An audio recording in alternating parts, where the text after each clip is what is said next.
Ah oui. Le traitement de l'espace entre l'espace privé et l'espace public, mais vu de l'espace public. D'accord. Alors sur ce plan-là, il faut noter une chose bien française, c'est que dans l'esprit des promoteurs, des maîtres d'ouvrage, pour généraliser avec les bailleurs sociaux, dans l'esprit des maîtres d'ouvrage, la seule chose qui les intéresse, c'est ce qu'ils vendent, un logement.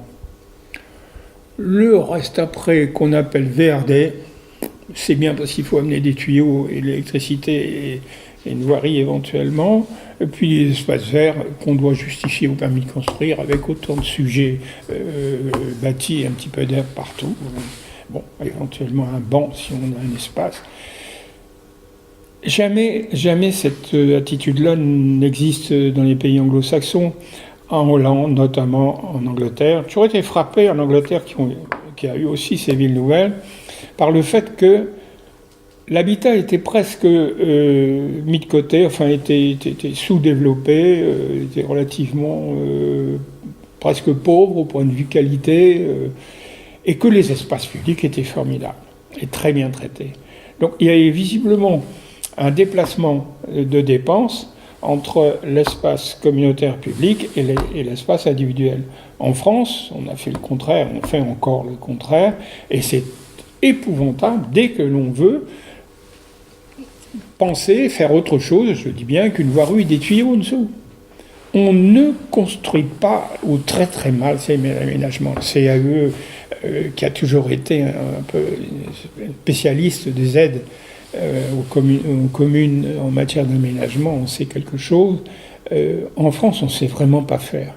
Et dès qu'on franchit la frontière, que l'on va en Belgique déjà, on s'aperçoit que les petits villages ont un aménagement des espaces extérieurs nettement supérieur. Et en Hollande, c'est encore beaucoup plus notoire. Je me souviens, il y a 25 ans peut-être, avoir été rencontré un philosophe paysagiste très spécial qui s'appelait Leroy dans le nord de la Hollande. Lui partait d'une nature complètement non préfabriquée, mais qui se fabriquait à fur et à mesure. Et on a visité d'ailleurs avec l'équipe, il y avait un ensemble avec une double rue très large et puis sur une espèce d'énorme terre-plein et de chaque côté des immeubles, absolument tout ce qu'il y a de plus banal.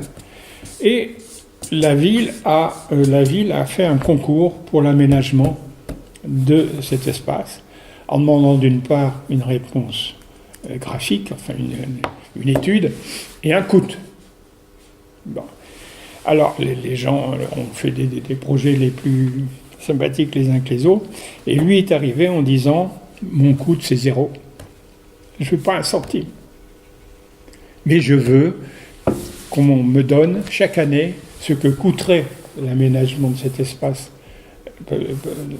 quel qu'il soit fait, et qu'on me donne cette valeur d'entretien chaque année, pour dire de réaliser ça. » Il a fait descendre tous les gens qui étaient dans les bars. Quand il passait un camion pour la décharge, que ce soit un tas de briques ou un tas de terre, il le faisait béner sur son terrain.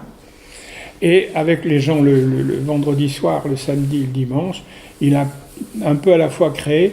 Là, c'est un exemple assez sympathique, assez merveilleux.